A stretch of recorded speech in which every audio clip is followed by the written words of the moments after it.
I think connecting with peers that have varying skill sets, different tacit knowledge about, risk management is always beneficial. You can always learn from people. And it was great to connect with others who, had great practice in building different types of reporting dashboards for their boards, had different experiences in terms of, security awareness training, had different experiences evaluating how their detection and response, cyber attack protections could be, better improved. And so as we look to each other, much like attackers do, to help each other. I think that was probably the most valuable thing I got was to connect and get valuable insights and hopefully some tools and engagements after the meeting that allow us to share everything we found successful.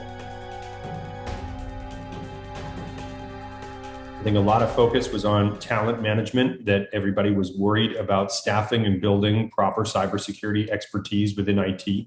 I think most of these mid-market customers found that their outsourcing was the way to go. And so, familiar themes between companies about, the talent pool, the scarcity of that resource, the inability to keep and maintain a cybersecurity training program and tools to keep those very talented individuals occupied. And that many of them turning to outsourcers who could sustain that talent pool was one of the trends that I noticed. I also noticed an increased focus on user awareness training being profile specific. If there was a theme about how security awareness, as it's matured to this point, has gone, a lot of the attendees were mentioning things about profile specific security awareness training to get better results out of their team, better engagement out of their team in cybersecurity.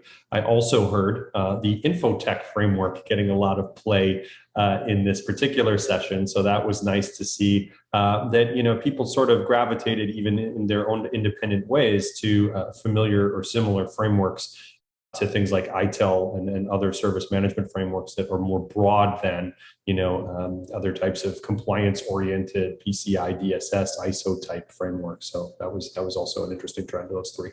I think that there was certainly some skepticism, and rightfully so, on any language that tends to be, absolutist around AI and ML requiring, better block rates, 100%, the automatic adaptiveness of the machine, and that at this point, that cybersecurity is a trust that has been lost in the machine and an adaptability for humans to work around it. And so to believe that software in itself is sort of going to, adapt to those human foes that are very creative at this point, I think is where that skepticism rises. And so you see, very low adoption of these programs from a, raw development, but the consumption of AI within the tools is certainly something that I think everybody would agree that they have in some small way. And so, while they may be using it embedded in, powered by AI, I don't think that they're, as a community, ready to adopt the full management and data analysis model building that, is so prevalent in cybersecurity, machine learning analysis, and AI.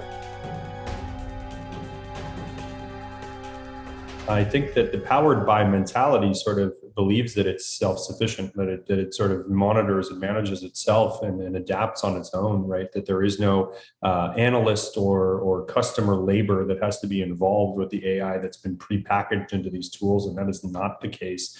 The fact that our data-driven decisions at ActZero for managed detection and response necessitate the use of security engineering, data science, even with cutting-edge AI-enabled tools, for the threat hunters means that there is a continuous process that must be managed on top of these products that are offered by these vendors in order to receive the outcomes. And so the continuous testing, the continuous validation, the continuous augmentation and configuration and labeling of the model-based machine learning detections, but also the 60% non-machine learning based detections are what the required use of those products are. They are a chef's knife, they should be in a chef's hands. And so that's the opportunity that we're giving to those mid-market customers that are, again, looking to outsource that very niche skill set, is to be able to leverage those powerful tools, but to receive the outcomes from AI and ML within our platform as a service.